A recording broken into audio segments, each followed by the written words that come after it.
त्याचा वटवृक्ष झालेला आहे आणि आज आपण त्याच्या आरोग्य महोत्सवी वर्षात आलेलो आहोत. या संस्थेचा दुसरा कार्यक्रम आहे काव्य वाचन आणि त्यायोगे संस्काराची आणि मराठी भाषेचे आदानप्रदान आज आपण इथे अनुभवणार आहोत. पण तत्पूर्वी इथं मान्यवरांचे मनोगत आपण ऐकणार आहोत.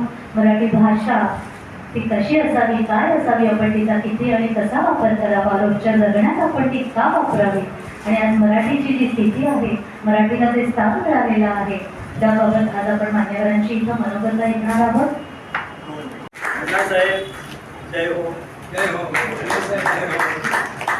महाराष्ट्रातील सर्व आडनाव जे आहेत ना सर्वांनी क्रांती केलेली आहे. तर आम्हाला तुमच्याकडून ऐकायला आवडेल, मराठी भाषेतली क्रांती पण आम्हाला ऐकायला आवडेल. पत्रकार भूषण पुरस्कार मिळाला.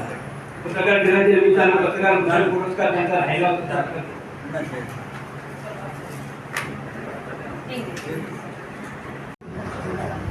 हॅलो.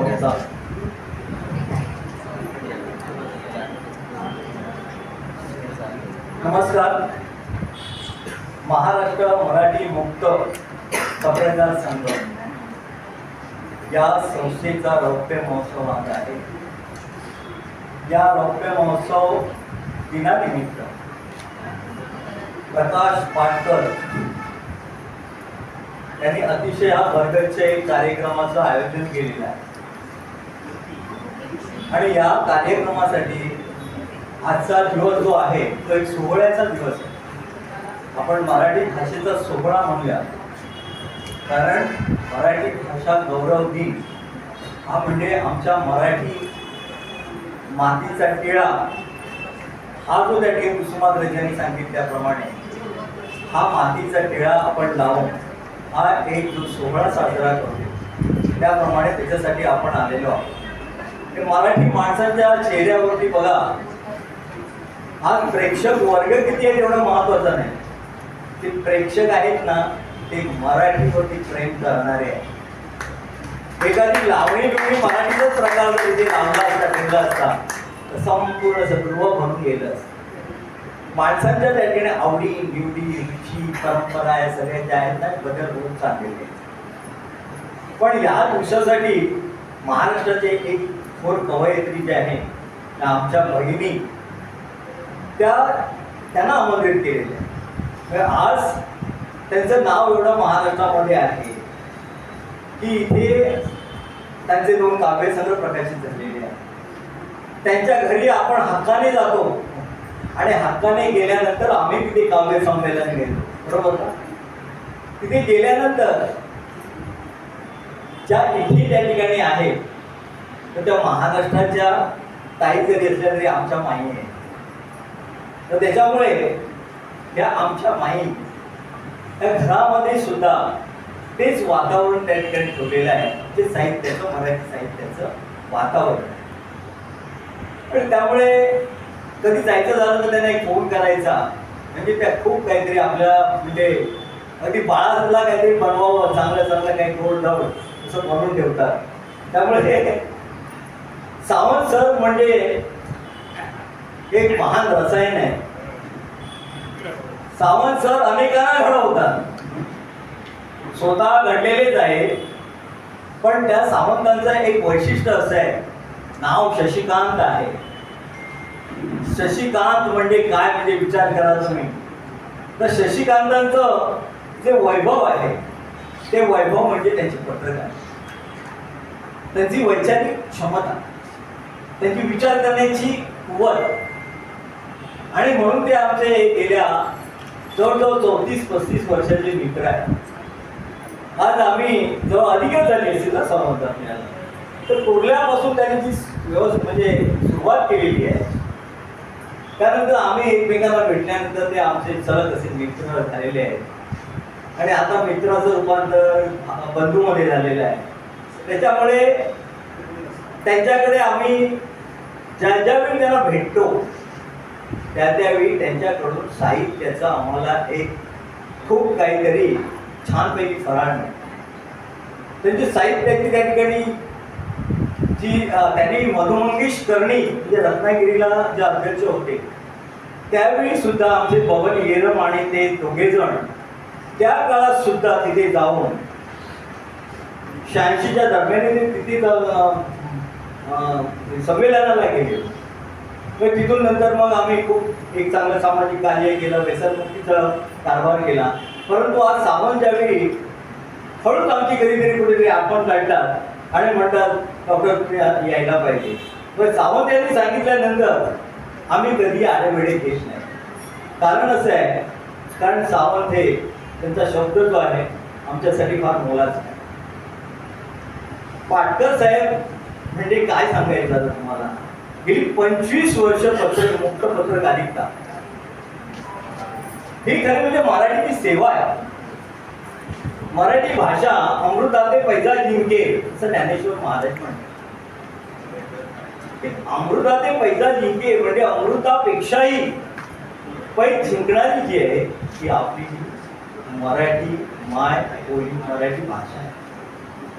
आणि मराठी भाषेचा हा गौरव, आज गौरवाचा जो दिनांक आहे 27 फेब्रुवारी, या दिवशी आपण या दिवसाचं औचित्य साधून त्यांनी हा कार्यक्रम तयार केला. या कार्यक्रमासाठी त्यांनी किती मेहनत घेतलेली असेल. गेली 25 वर्ष एवढं कुठेही न चुकता 25 वर्ष हे कार्य सातत्याने करणं आणि सर्वांना घेऊन आज अध्यक्ष म्हणजे आम्ही बरेच वेळा 4-5 कार्यक्रमाला भेटलो. पण पाटकर साहेब कोकणातले आहेत. तर तुम्ही म्हणाल कोकणातले असल्यानंतर केळुसकर साहेबांना कोकणातले लोक जवळचे आहेतच, पण असं नाही, सातारा सांगलीचे सुद्धा लोक आमचे जो मित्र आहेत. नाहीतर त्या आमच्या कवयित्री शिंदे मॅडम बसलेले आहेत, तर त्या म्हणजे केळुसकर साहेबांनी माझं नाव असं घेतलं नाही. आमच्या मुंबई महानगरपालिकेतल्या गाजलेल्या कवयित्री आणि खूप काही आहे आणि खूप त्यांनी लिखाण सुद्धा केलेलं आहे. चांगले कार्यक्रम त्यांनी राबवलेले. असं हे सर्व करत असताना आपण जे आलो ते यासाठी आलो की आजचा मराठी दिनाचा सोहळा, या दिवशी आपण काय तत्वचिंतन करणार आहोत. मराठी भाषेचे गौरव दिन म्हणजे काय, गौरव दिन कशासाठी साजरा करतात, गौरव दिनाचं महत्व काय, गौरव दिनाचा इतिहास काय, मराठी दिवसाचा इतिहास काय, ते सर्व तुम्हाला बाहेर आलं आहे. तर मी काय सांगणार आहे तुम्हाला, याच्यात नवीन सांगणार आहे. आणि 27 तारीख का आपण त्या ठिकाणी निवड केली आहे ती सुद्धा त्या ठिकाणी विवा शिरवडकर यांचा जन्मदिवस. ज्यांनी विवा शिरवडकरांनी काय साहित्याची सर्व म्हणजे जी क्षेत्र आहेत ती सर्व पदार्पण केलेली आहे. साहित्यातील नाटक म्हणा, साहित्यातील कवी म्हणा, साहित्यातील लघुनिबंध म्हणा, ललित निबंध म्हणा, नाटक म्हणा आणि तत्वचिंतन करणं, कुठलाही प्रकार असा सोडलेला नाही. ते एका फ्रेममध्ये बसणारे नव्हते, एका चौकटीत बसणारं व्यक्तिमत्व नव्हतं. खरं म्हणजे त्यांचे वडील आणि शिक्षक होते. आणि ज्या घरात शिक्षक असणं त्या घराचं वातावरण काय असेल, तर त्या वातावरणामध्ये ते ज्यावेळी वयाच्या 16व्या वर्षापासून म्हणजे जे अगोदर चालत होतं त्यांचं शब्दावरती प्रेम करणं. जसं जीवनावरती शब्दाला प्रेम करावं ना, तसं शब्दांच्या वरती प्रेम करणारं असं व्यक्तिमत्व लहानपणापासूनच त्यांची ओजस्वी वाणी. आणि मग लक्षात आलं की हे काही फार महाराष्ट्राचं मोठं दैवत आहे. आणि मग त्या साहित्यामध्ये रममाण होता.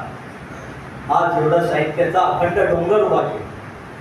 आपण एक पुस्तक लिहिलं, 2 पुस्तक लिहिले, आम्हाला वाटतं किती लिहिलं आपण, किती लिहिलं म्हणजे एवढे मोठे साहित्यिक झालो. अरे आपण त्यांच्या पायरीपर्यंत सुद्धा गेलेलो नाही. काय सांगू, त्यांच्या हे त्यांनी निर्माण केलेलं साहित्य रत्न आहे, त्याच्या पायरीपर्यंत सुद्धा जाऊन पोचलो नाहीत आपण. पण त्याच्यावर उगाच आपलं आपण मोठेपणा आपण घ्यायचं, मी अमुक केलं तमुक केलं, काय केलं, फक्त आपण एक केलं, आपण मराठीवरती प्रेम करायला हवं. आणि मराठी भाषा आपली जे समृद्ध भाषा, सर्व भाषांची मराठी भाषेचा इतिहास बघितला तर सर्वात म्हणजे प्राचीन अशी भाषा आहे. जवळजवळ 2400 वर्षाचं पासून तर आपल्याला लक्षात येते, कारण पुरावे, ताम्रपट, शिलालेख सगळं त्या ठिकाणी मिळालेलं आहे. ते तर आपल्याला त्याच्यामुळे आपण नक्कीच म्हणू शकतो ही भाषा जी आहे अति प्राचीन भाषा. आणि अति प्राचीन भाषा जी आहे ती भाषा संस्कृतोद्भव, म्हणजे संस्कृत ही महत्वाची भाषा असेल तर प्राकृत महाराष्ट्री महाराष्ट्रीय भाषा जी आहे ती भाषेचं स्वरूप मराठीचं हे प्राकृत कडून ते हळूहळू मराठीच्या शुद्धीकरणाकडे आलेलं आहे. शुभेच्छा देत आहे साहेब. तर असं आपण या मराठीचा जो आपण जागर करतो आहोत, हा मराठीचा जागर जो आहे ना तो जागर फार महत्वाचा आहे.